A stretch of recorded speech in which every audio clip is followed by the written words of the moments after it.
Welcome to Really American. I am Michael Hayne. Let's get going. Okay, now we are all well aware of the Category 5 shitstorm that is JD Vance and the massively corrosive effect he has had ever since Trump was forced into selecting him as his running mate.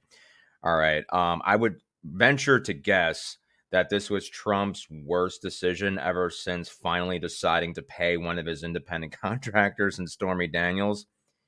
But the bad news just isn't going away. I mean, every second, it's something new with this guy.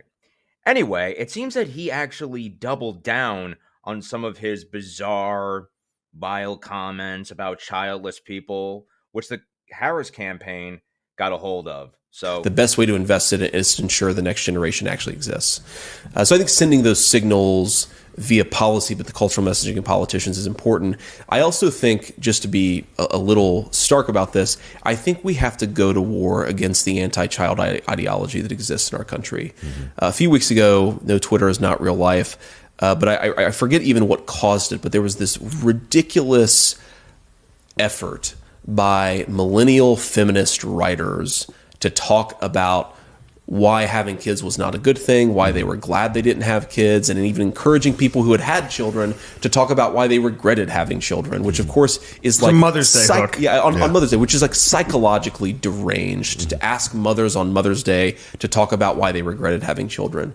And what it made me realize is that so much of what drives elite culture is mediocre millennial journalists who haven't gotten out of their career what they thought they would, right? And the thing is, everybody can be an exceptional mother and father.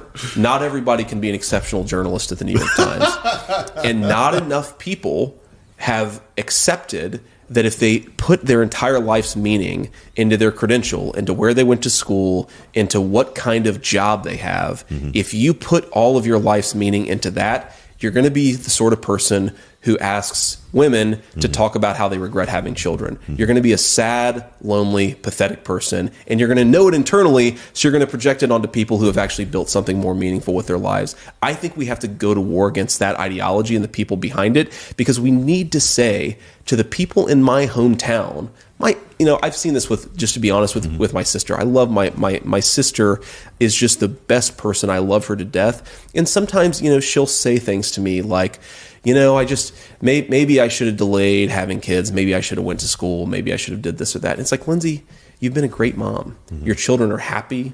They're healthy. You've taken good care of them. You've shown me. She was my older sister. She took care of me a lot in a very chaotic home. People like my sister should not feel like the cultural messaging is your life is inadequate. The people who are sending that message should feel that their life is inadequate. And of course they do. They're just too ashamed about it to talk about it. God, he is so creepy and cringe. I swear I need like 50 showers every time I see or hear him. You know what JD Vance actually is? I think I figured it out. He's like, and looks like, if Teddy Rupskin were suddenly to start reading Mein Kampf, So I'm actually ecstatic, flabbergasted even, that Democrats are finally recognizing what bizarre, freak show, weirdo, out of touch psychos MAGA and their enablers in the Republican Party are, and vociferously going after them. And JD, I guess you've been spending too much time with your couch and cozying up to the Heritage Foundation every 5 seconds while you take their money to realize that the internet is full of childless cat ladies. But you know something else? There's also tons of childless dog people. I'm one of them. I'm very happy with my fur baby right here. It was right before the Super Bowl. Actually, she's not my dog. She is my child. And you know what? She's actually better trained than half the Republican Party. As you can see right here, I taught her how to do this. Very smart dog. She got lots of treats that day. But making creepy, unfunny, oversimplified statements is basically a Republican cottage industry. So I would expect you not to understand why there are a great many women who aren't able to have children and rely on IVF, which Jennifer Aniston brilliantly put out. The very thing that your party is against. Also, you know what another number one reason is? Us millennials and Gen Z simply can't afford them. thanks to Reaganomics for 40 years, and the boomers left us with an economic wasteland. There's actually a video in which an expert thoroughly goes into why cost is a significant reason as to why so many Gen Z and millennials aren't having children. Let's look at that. Rising living costs have made starting a family an uphill battle. What we're going to talk about today is why young adults can't afford to have kids in 2023. And I'm going to talk to you millennials, so please get involved in this and definitely give comments and tell me what other videos you want me to do.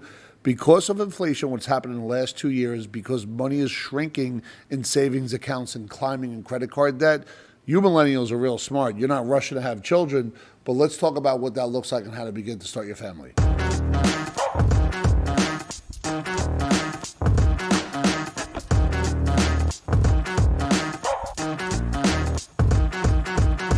The U.S. birth rate is at its lowest in 32 years. Job security, today's political climate, and a negative view on America's future are contributing to the decline. Kids, very expensive, so people are waiting longer to have them. The expense of children is expounded as the cost of living continues to rise. So listen, if you have a kid today, you could assume by the time they're 30 years old, it's going to cost you north of $1 million per kid. And that includes raising them, school, everything you can think of, the lost opportunity cost that you're not going to earn on the money of the child.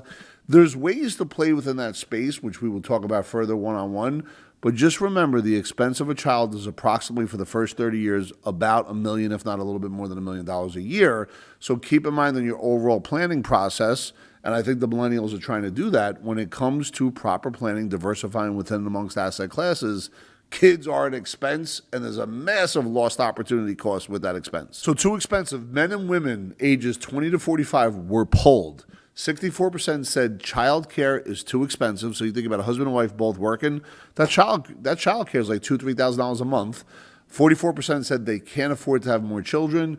43% said they waited to have kids because of financial instability. But remember, you got to be careful. If you go out on that Friday night and you're feeling a little bit good after 1 or 2 glasses of wine, you might have a kid a little bit too soon. Just kidding. But here it is, folks. This is all according to Business Insider. Let's not forget. In sum, cost is a massive consideration that weighs on Gen Z and millennials. So if you guys ever actually want to have children again, be able to afford to have them again, then you're going to get behind Kamla Harris, because it's going to be a President Kamla Harris who will continue President Biden's plans of forcing the wealthy to pay their fair share, putting forth a plan to tax those making over $400,000 a year more, possibly a wealth tax, so we actually can have this crazy notion of having a middle class again, like they used to have, like how older generations were able to afford things because the wealthy actually paid their fair share. So if you want that, you know what to do. I'm Michael Hayne. This is Really American. If you like our content, you know what to do. Hit that subscribe button. Talk to you later.